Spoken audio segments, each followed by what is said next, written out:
لابد ان يكون في نوع من انواع التأديب الذي يقود المدمن الى العلاج. وهنا عايز افرق ما بين التأديب والعقاب. التأديب والعقاب.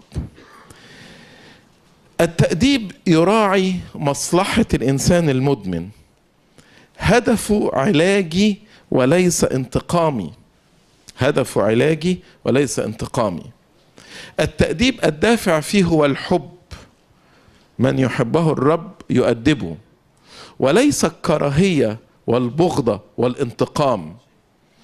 لو أنا الدافع وراء ما أسميه تأديب هو كراهية أو بغض أو انتقام، أو عايز يعني أخد حقي عشان هو شتمني ولا ضربني ولا أهني ولا إلى آخره، ده مش تأديب، ده عقاب، وده ممكن يجيب نتيجة سيئة.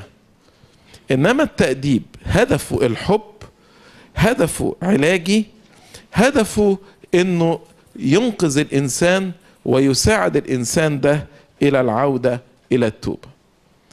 أي نعم التأديب في الوقت الحاضر زي ما بولس الرسول في رسالة عبرانيين بيقول لا يرى أنه للفرح بل للحزن.